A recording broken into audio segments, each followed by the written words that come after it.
Magandang araw po sa ating lahat. On this special occasion of your moving up and graduation ceremonies, I would like to extend my warmest greetings and congratulations to all of the member schools of Paprisa.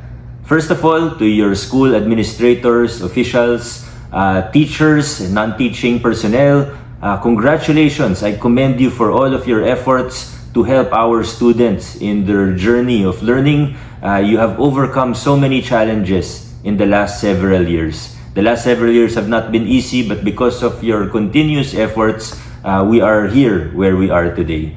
To all of the parents and guardians, congratulations sa inyo. Congratulations to all of you. Your children, needless to say, would not be here if not for your guidance, if not for your support.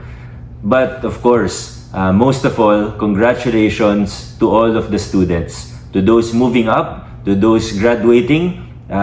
Pray for God's blessing, wisdom, and guidance as you move on to the next chapter in the journey of your lives. Always remember that the big things that you want to accomplish tomorrow start with the little things that you will do today. So I hope and I pray that you will continue to keep up the good work. Continue with, and to develop your spirit of excellence, continue to work hard, and I'm sure that you will be able to achieve a lot, more than we all expect in the years to come. Congratulations po muli sa inyong lahat. God bless, and I hope to see all of you soon. Sa magandang araw po sa ating lahat, this is Vice Mayor Dodo Jaworski of the City of Pasig. Allow me first to express my thanks and gratitude to the officials of Paprisa for making me a part of today's very joyous occasion.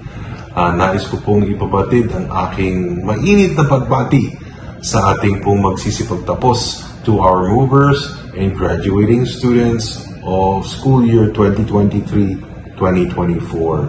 Congratulations are also in order to the parents of our graduating students, for they have indeed worked very hard to provide our children the good quality private education that they enjoy. Napakaswerte po ng ating mga estudyante. So my message to the students is be thankful, be grateful, and express your thanks to your parents for they truly believe that a good quality education is par to none. And to our teaching and non-teaching personnel, sa ating pong mga guro, salamat po sa pagtulong sa paghubog ng isipan, ng talento at kakayahan ng ating mga kabataang Pasigenyo. We thank you for helping us mold the minds of our youth, and hopefully they will become all productive members of society in the future. I would like also to remind our students, particularly our graduating class, that your life journey has just begun.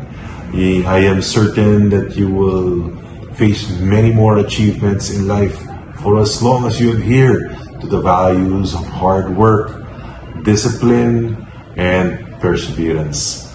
So again, to the graduating class, to the movers of today, to the graduating students, congratulations, enjoy the summer break, and here's to a bright future for us all. God bless you, and I hope to see all of you soon.